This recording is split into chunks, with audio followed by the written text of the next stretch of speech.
എല്ലാ കൂട്ടുകാർക്കും നല്ലൊരു ദിവസം ആശംസിച്ചാണ് മാമ്പഴത്തിന്റെ പുതിയ വീഡിയോയിലേക്ക് സ്വാഗതം. ആദ്യമായിട്ട് കാണുന്നവരാണെങ്കിൽ ചാനൽ ഇഷ്ടപ്പെട്ട ഒന്ന് സബ്സ്ക്രൈബ് ചെയ്യാൻ മറക്കരുതേ. അതോടൊപ്പം തന്നെ കണ്ടുകൊണ്ടിരിക്കുന്ന എല്ലാവരുടെ സപ്പോർട്ടിലേക്കും തുടർന്നും പ്രതീക്ഷയോണ്ട് നമുക്ക് നേരെ ഗൗതമിന്റെ അളകനന്ദയുടെ ഇന്നത്തെ വിശേഷത്തിലേക്ക് പോയാലോ. ഇന്നത്തെ വിശേഷത്തെ കാണിച്ചിരിക്കുന്ന ജഗന്നാഥന് ആ കാര്യങ്ങളൊക്കെ മഹേശ്വരോട് തുറന്നു പറയാണ്. ഇവിടെ തന്നെ നല്ല തിരിമറികൾ നടന്നിട്ടുണ്ട് കണക്കിലും കാര്യങ്ങളിലും. ഒരുപക്ഷെ ഏട്ടൻ അത് അറിഞ്ഞുകൊണ്ടാണോ അതോ അറിയാതെയാണോ അറിയത്തില്ല. എന്താണെങ്കിലും ഏട്ടൻ എന്തിന് സമാധാനം പറഞ്ഞേ പറ്റുള്ളൂ എന്ന് പറയാണ്. ഇത് കേട്ടതും മഹേശ്വരൻ പറഞ്ഞു, നീ എന്താ എന്നെ സംശയിക്കുകയാണോന്ന് ചോദിക്കണം. സംശയിച്ചല്ല ഏട്ടാ, ഏട്ടനല്ലേ കാര്യങ്ങളൊക്കെ നടത്തിക്കൊണ്ടിരുന്നേ. അപ്പൊ അതിന് ഉത്തരവാദിത്തപ്പെട്ട ആളും ഏട്ടനല്ലേ, ഏട്ടനോടല്ലാതെ ഞങ്ങള് വേറെ ആരോടാ പോയി ചോദിക്കണേന്ന് ചോദിക്കണം. ഇത് കേട്ട് കഴിഞ്ഞപ്പോ മഹേശ്വരൻ പറഞ്ഞു, അതെ, നിനക്ക് എന്തെങ്കിലും സംശയം ഉണ്ടെങ്കിൽ ആ സംശയം തീർത്തരാൻ ഞാൻ ബാധ്യസ്ഥനാണ്. ഓട്ടറെ കൊടുത്തിട്ടുണ്ടെന്നല്ലേ പറഞ്ഞേ. ഓട്ടറെ കണക്കുകളൊക്കെ ചെക്ക് ചെയ്യട്ടെ. അങ്ങനെ എന്തെങ്കിലും തിരിമറി ഞാൻ നടത്തിയിട്ടുണ്ടെന്ന് അറിഞ്ഞു കഴിഞ്ഞിട്ടുണ്ടെങ്കിൽ എന്ത് ചെയ്യാനും ഞാൻ ഒരുക്കുവാന്ന് പറയണം. ഈ സമയം ഗൗതം അങ്ങോട്ട് വന്നു. ഗൗതം കേട്ട് ഈ കാര്യങ്ങളൊക്കെ പറഞ്ഞ് എല്ലാം കേട്ട് കഴിഞ്ഞപ്പോൾ ഗൗതം പറഞ്ഞു, ജഗന്നാഥനോട് പോയി പറഞ്ഞു, അതെ, അച്ഛൻ തിരുമറി നടത്തിയിട്ട് എനിക്ക് തോന്നുന്നില്ല. അച്ഛൻ അങ്ങനെ എന്തെങ്കിലും ചെയ്തിട്ടുണ്ടെങ്കിൽ ഓഡിറ്റ് ചെയ്യുമ്പോൾ കാര്യങ്ങളൊക്കെ അറിയാലോ, അതിന് നമുക്ക് തീരുമാനം എടുക്കാം. പിന്നെ അച്ഛന്റെ ഭാഗത്തുനിന്ന് എന്തെങ്കിലും അങ്ങനെ വിട്ടുവീഴ്ച ഉണ്ടായിട്ടുണ്ടെങ്കിൽ അത് എത്ര രൂപയാണെന്ന് വന്ന് ഞങ്ങളത് മെയിൻറ്റെയിൻ ചെയ്തോളാം പറയണം. ഇത്രയും പറഞ്ഞിട്ട് ഗൗതം അങ്ങോട്ട് പോവാണ്. മഹേശ്വരം ജഗന്നാഥനോട് പറഞ്ഞു, ഇപ്പൊ നിനക്ക് തൃപ്തിയായല്ലോ. അപ്പൊ എന്നെ സംശയിക്കാൻ നീ തുടങ്ങിയില്ലേ? സാരമില്ല, ഇത്രയും കാലം നിങ്ങൾക്ക് എല്ലാവർക്കും വേണ്ടി ജീവിച്ചയാളാ ഞാൻ. പെട്ടെന്ന് ഒരു ദിവസാ ഇങ്ങനെ ഒരു കാരണവും കുത്തിപ്പൊക്കൊണ്ട് വന്നിരിക്കുന്നേ. ഇതെനിക്ക് സഹിക്കാവുന്നതിൽ അപ്പുറം ആടാന്ന് പറയണം. ഏട്ടൻ, ഞാൻ ഏട്ടനെ ദേഷ്യം പിടിപ്പിക്കാനോ അല്ലെ സങ്കടപ്പെടുത്താനോ പറഞ്ഞല്ല, കണ്ട കാര്യം അങ്ങോട്ട് പറഞ്ഞുള്ളൂ. ഈ കുടുംബത്തിലെ സ്വത്ത് എല്ലാവർക്കും ഒരേപോലെ അർഹതപ്പെട്ടല്ലേ, അപ്പൊ അത് ചോദിക്കേണ്ട കടമ ഞങ്ങൾക്കില്ലേ, അതുകൊണ്ട് ചോദിച്ചാന്ന് പറയണം. മഹേഷിന് ഒന്നും മിണ്ടാതെ അങ്ങോട്ട് കയറി പോവാണ്. പിന്നീട് കാണിക്കുന്ന നന്ദ നേരെ ഗാഥയുടെ അടുത്തേക്ക് ചെല്ലുവാണ്. അപ്പൊ ഗാഥയുടെ അടുത്ത് ചെന്നപ്പോ ഗാഥയോട് അതേ, ഇവിടുത്തെ വലിയ സിറ്റിയിൽ തന്നെ അഡ്മിഷൻ കിട്ടിയിട്ടുണ്ടെന്ന് പറയണ കോളേജില്. എനിക്കോ? അത് പിന്നെ ആർക്ക് അഡ്മിഷൻ കിട്ടുന്നേ? അതെങ്ങനെ ഇങ്ങനെ കിട്ടുന്ന? അത് ഈ കുറഞ്ഞ ദിവസങ്ങൾ കൊണ്ട് അതൊക്കെ പെട്ടെന്ന് നടക്കില്ലേ? ഗൗതം IPSന്റെ പെങ്ങളല്ലേ, അപ്പൊ ആ പെങ്ങള് കുടിക്ക് കിട്ടാതിരിക്കുമെന്ന് ചോദിക്കണം. എന്നാലും പിന്നെ ഏട്ടൻ നിരീക്ഷിച്ചാലാണ് ഒരു അഡ്മിഷന് ബുദ്ധിമുട്ട്. അതൊന്നും ഓർത്ത് മോള് സങ്കടപ്പെടണ്ട, മോള് ധൈര്യമായിട്ട് പഠിച്ചോളാൻ പറയാണ്. പക്ഷെ എന്നാലും എന്റെ എന്തായാലും എന്താ, അതെ, ഒരു കാരണവശാലും ഇവിടുന്ന് മോള് പോകാൻ പോകുന്നില്ല, ഇവിടെ തന്നെ ജീവിക്കും, ഈ ഇന്ദീവരത്തിലെ മകളായിട്ട് തന്നെ. അതിന് ഈ നന്ദേച്ചി ഉള്ളിടത്തോളം കാലം അങ്ങനെ തന്നെ മുന്നോട്ട് പോകുള്ളൂ. അതറിയാലോ എന്ന് പറയാണ്. ഇങ്ങനെ സംസാരിച്ചുകൊണ്ടിരിക്കുന്ന സമയത്ത് മഹേശ്വരൻ ലക്ഷ്മിയമ്മയും കൂടെ അങ്ങോട്ട് വരുന്നത്. മഹേശ്വരൻ പെട്ടെന്ന് ലക്ഷ്മിയമ്മയോട് പറഞ്ഞു, അതങ്ങോട്ട് കൊടുക്കാൻ പറയണം. അപ്പൊ നേരത്തെ മേടിച്ചു വെച്ച ഗിഫ്റ്റ്, ആ സ്വർണ്ണക്കമ്മല് ലക്ഷ്മിയമ്മ എന്ത് ചെയ്യുവാണ്, അത് നേരെ ഗാഥയുടെ കയ്യിലേക്ക് കൊടുക്കുകയാണ്. അപ്പൊ ഗാഥ അതിങ്ങനെ മേടിച്ച് കൈ പിടിച്ചുകൊണ്ടിരുന്നപ്പത്തിന് മഹേശ്വരൻ പറഞ്ഞു, എന്താ നോക്കി നിൽക്കുന്നത്, അത് തുറന്നു നോക്കാൻ പറയണം. ഇത് കേട്ടാൽ നന്ദ മേടിച്ചിട്ട് ഞാൻ തുറന്നു നോക്കാന്ന് പറഞ്ഞ് അത് കൈ മേടിച്ച് പിടിക്കുകയാണ്. ലക്ഷ്മിയമ്മ പറഞ്ഞു, അതെ, എനിക്ക് ഭയങ്കര ആഗ്രഹങ്ങളൊക്കെ ഉണ്ടായിരുന്നു, ഒരു പെൺകുച്ചിയുടെ ഉണ്ടാവുമായിരുന്നെങ്കിൽ അതിനെ ഇതുപോലെ നല്ല കമ്മലും നല്ല ഡ്രസ്സൊക്കെ ഇടിയിച്ച് നടത്തണമെന്ന്. ഇപ്പൊ ഞാൻ ശരിക്കും എന്റെ മകളുടെ സ്ഥാനത്താ ഗാഥേനെ കാണുന്നേ. ഇത് കേട്ടപ്പം മഹേശ്വരൻ പറഞ്ഞു, ഒന്നൊരു കാര്യം ചെയ്യ, നീ അതങ്ങോട്ട് മേടിച്ചിട്ട് കൊടുക്കുക ഗാഥയിലേക്ക് എന്ന് പറയുവാണ്. ലക്ഷ്മിയമ്മ ചെന്നിട്ട് ആ കമ്മല് വാങ്ങിയിട്ട് ഗാഥയുടെ ചെവിയിൽ ഇട്ട് കൊടുക്കുകയാണ്. നല്ല സൂപ്പറായിട്ടുണ്ട്, നല്ല സുന്ദരിയായിട്ടുണ്ട്, മോൾക്ക് നന്നായിട്ട് ചേരുമെന്ന് പറയാണ്. ഗാഥയ്ക്കും അതോടൊപ്പം തന്നെ മഹേശനും ഭയങ്കര സന്തോഷമായി. കാരണം ലക്ഷ്മിയമ്മ ഗാഥനെ അംഗീകരിച്ചല്ലോ, ആ ഒരു സന്തോഷമായിരുന്നു മഹേശന്റെ ഉള്ളില്. പിന്നീട് കാണിക്കുന്ന ഗൗതം പോവാനായിട്ട് റെഡിയാവുമായിരുന്നു. ആ സമയത്ത് പിങ്കി അങ്ങോട്ട് കടന്നു വരുന്നത്. പിങ്കി വന്നിട്ട്, അല്ല ഗൗതം തിരക്കാണോ, പോകാൻ റെഡിയാവുകയാണെന്ന് നിൽക്കും. ആ അതെ അതെ, എന്നാ ഞാൻ പിന്നെ വരാന്ന് പറയണേ. എന്താ പിങ്കി വന്നേ, വന്ന കാര്യം പറഞ്ഞിട്ട് പോയാൽ മതി എന്ന് പറയണം. അതോ, അതെനിക്ക് ഇച്ചിരി അർജന്റ് കാര്യങ്ങൾ പറയാനുണ്ടായിരുന്നു. പറഞ്ഞു, എന്താണെങ്കിലും പറഞ്ഞു. അല്ല, ഇപ്പൊ ഇവിടെ നടന്ന പ്രശ്നങ്ങളൊക്കെ അറിഞ്ഞല്ലോ. മഹേശന്റെ അമ്മാവന്റെ അടുത്ത് ജനാഥമ്മാവൻ കണക്കുകളൊക്കെ ചോദിച്ചിരിക്കുക. അപ്പൊ എന്തോ കണക്കിലും കാര്യങ്ങളിലും ഒക്കെ വലിയ തിരിമറി നടന്നിട്ടെന്ന് അറിയാൻ കഴിഞ്ഞേ. അപ്പൊ ചെമ്പമ്മേട് വരെ ഒന്ന് പോയി അന്വേഷിച്ചാൽ കൊള്ളാന്നുണ്ടെന്ന് പറയാണ്. ഇത് കേട്ടതും ഗോവൻ ചോദിച്ചു, എന്തിനാ ചെമ്പമ്മേടി പോന്നേ? അല്ല, ചെമ്പമ്മേടി പോയിട്ട് വന്നിട്ടാണല്ലോ ഈ പ്രശ്നങ്ങളെല്ലാം ഉണ്ടായേക്കുന്നേ, ഒന്ന് ഓർത്തു വെക്കേ. അവിടുന്ന് വന്നു കഴിഞ്ഞ പിന്നെ ഓരോ പ്രശ്നങ്ങൾ ഉണ്ടാവുന്നു, ഗാഥ കയറി വരുന്നു, ഇതിനൊന്നും ഒരർത്ഥം എനിക്ക് മനസ്സിലാവുന്നില്ലെന്ന് പറയാണ്. അല്ല, പിങ്കിയുടെ ഉള്ളിൽ എന്തെങ്കിലും സംശയമുണ്ടോ? സംശയം എന്ന് പറഞ്ഞിട്ടുണ്ടെങ്കിൽ ഓഡിറ്റർ കണക്ക് നോക്കിക്കഴിഞ്ഞപ്പോൾ അതിനകത്ത് എന്തോ വലിയ തിരിമറികളൊക്കെ ഉണ്ടെന്നാ അറിയാൻ കഴിഞ്ഞ്. പക്ഷെ എന്താണെന്ന് മാത്രം അറിയത്തില്ല, എത്രമാത്രം തിരിമറികളാണെന്നും. ഇതിനു മുമ്പ് എന്നോട് വല്യമ്മായി പറഞ്ഞിട്ടുണ്ടായിരുന്നു ഈ കണക്കുകളും കാര്യങ്ങളും ഒക്കെ ചെക്ക് ചെയ്യണമെന്ന്. അമ്മായിക്ക് എന്തെങ്കിലും സംശയം ഉള്ളതുകൊണ്ടല്ലേ അങ്ങനെ പറഞ്ഞ്. അപ്പൊ ഞാൻ ആ കണക്കുകളൊക്കെ ഓഡിറ്ററെ ഏൽപ്പിച്ചിട്ടുണ്ടായിരുന്നു. പക്ഷെ അവിടുന്ന് കിട്ടിയ വിവരം അത്ര നല്ല വിവരമൊന്നും അല്ലായിരുന്നു. കോടികളുടെ തിരിമറി നടന്നിട്ടുണ്ടെന്ന് അറിയാൻ കഴിഞ്ഞ്.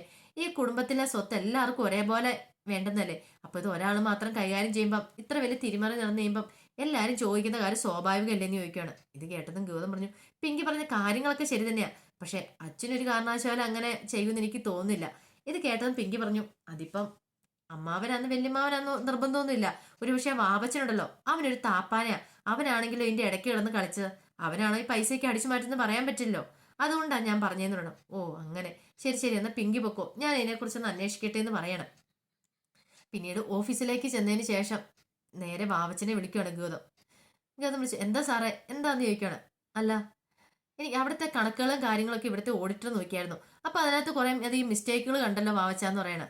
അതിപ്പം ഞാൻ എന്ത് പറയാനാ, അതിപ്പം മഹേശ്വര സാർ എന്ത് പറഞ്ഞാലും ഞാൻ അങ്ങനെ അനുസരിക്കാറുള്ളൂ പറയാണ്.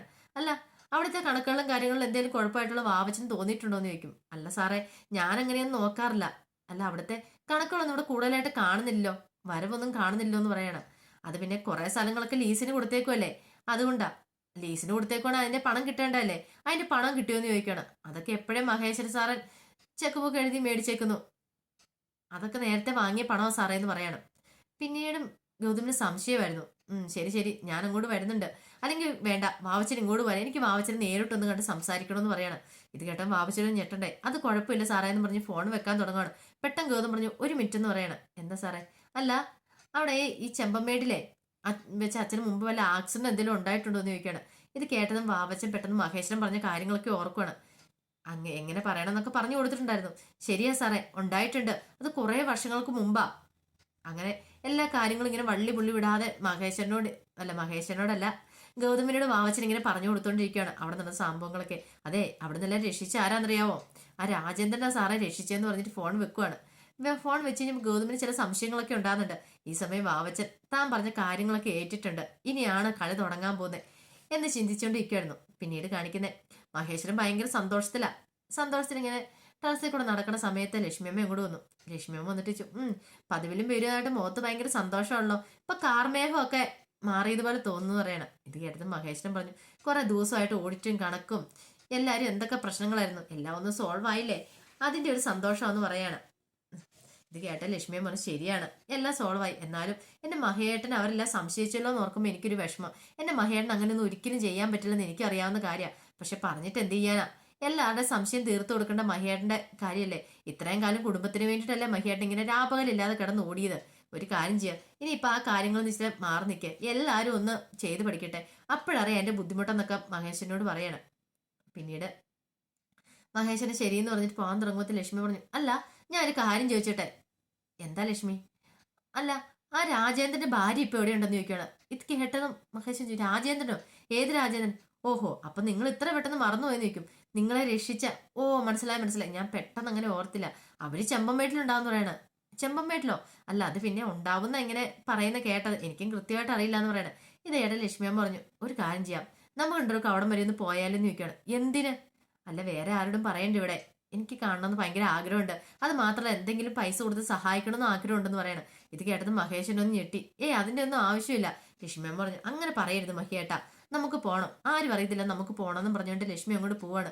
മഹേശൻ ആ പട പെട്ട അവസ്ഥയിൽ നിൽക്കുകയാണ്. എന്ത് ചെയ്യും ഭഗവാനെ നോർത്ത്. പിന്നീട് കാണുന്ന ജഗന്നാഥനും പിങ്കി മോഹിനിയും പവിത്രമെല്ലാം സംസാരിച്ചുകൊണ്ടിരിക്കുവായിരുന്നു. ഈ സമയം ജഗന്നാഥനോട് പറഞ്ഞു, അല്ല ഇപ്പൊ തന്നെ കണ്ടില്ലേ വല്യമാവൻ എന്ത് മാറ്റമാന്ന്. ഇപ്പൊ വല്യമാവനാണെങ്കിൽ ലക്ഷ്മിയായിട്ട് നന്ദിയൊക്കെ പറയുന്നത് മാത്രം അനുസരിക്കുന്നുള്ളൂ. ഭയങ്കര സന്തോഷത്തിൽ അവർ രണ്ടുപേരും പറയണം. ഇത് കേട്ട മോഹിനോട് ശരിയാ, പണ്ടാണെങ്കിൽ ലക്ഷ്മിയേട്ടത്തിന് എപ്പോ നോക്കിയാലും ചീത്ത പറയുന്ന മഹേശ്വരേട്ടനാ, ഇപ്പോഴങ്ങനെ ഒന്നും ഇല്ലാന്ന് പറയാണ്. ഇത് കേട്ടൻ ജഗന്നാഥൻ പറഞ്ഞു, നീ എന്തൊക്കെയാ മോഹിനി പറയണേ, അവർ സന്തോഷത്തോടു കൂടി മുന്നോട്ട് പോകുന്ന നിനക്ക് ഇഷ്ടമില്ലേന്ന് ചോദിക്കുകയാണ്. അതൊക്കെ ഉണ്ട്, പക്ഷെ അതല്ലല്ലോ ഇത്രയും വലിയ തിരുമാറി നടത്തിയിട്ടും അതിൻ്റെതായ വല്ല കുലുക്കം ഉണ്ടോന്ന് ചോദിക്കേ മഹേശ്വരേട്ടൻ ചോദിക്കുകയാണ്. അതൊരു പക്ഷേ തിരിമറി നടത്തിയിട്ടിരുന്ന് ഉറപ്പുള്ളതുകൊണ്ടാണെങ്കിലോ? അതൊന്നും പറയാൻ പറ്റില്ല. ഒരു പക്ഷെ വൻ തിരിമറി നടത്തിയിട്ടുണ്ടെന്നല്ലേ ഓഡിറ്റർ പറഞ്ഞേ. അങ്ങനെയാണെങ്കിൽ നമ്മളെല്ലാവരും കൂടെ അനുഭവിക്കേണ്ട സ്വത്തല്ലേ അത്. ആ സ്വത്തുക്കള് വേറുള്ളവർ കൊടുന്ന് അനുഭവിക്കുന്നത് അത് ശരിയാണോന്ന് ചോദിക്കുകയാണ്. ഈ സമയത്തേനും പിങ്കി അങ്ങോട്ട് എഴുന്നേറ്റു. പിങ്കി പറഞ്ഞു, ചെറിയമ്മ പറഞ്ഞ കാര്യം വളരെ കൃത്യമായിട്ടുള്ള കാര്യങ്ങളാ. ഇപ്പോഴാണെങ്കിൽ ഇവിടെ കാര്യങ്ങളൊക്കെ കൂടുതൽ തീരുമാനിക്കുന്ന ലക്ഷ്മിയമ്മയാണെന്ന് ഓർത്ത് നോക്കിയേ. അടുക്കളയിൽ നിന്ന് എല്ലാത്തിലും ആരംഭം എന്നല്ലേ പറയുന്നത്. അടുക്കള ഭരണം ആരുടെ കയ്യിലാ? അതേ ലക്ഷ്മിയമ്മയുടെ കയ്യിലല്ലേ. ആ ലക്ഷ്മിയമ്മ പറഞ്ഞ ഇവിടെ എല്ലാവരും അനുസരിച്ചുകൊണ്ടിരിക്കുന്നത്. ഇപ്പൊ വല്യമായ ഉണ്ടായിരുന്ന സമയത്തും അങ്ങനെ തന്നെയല്ലായിരുന്നോ?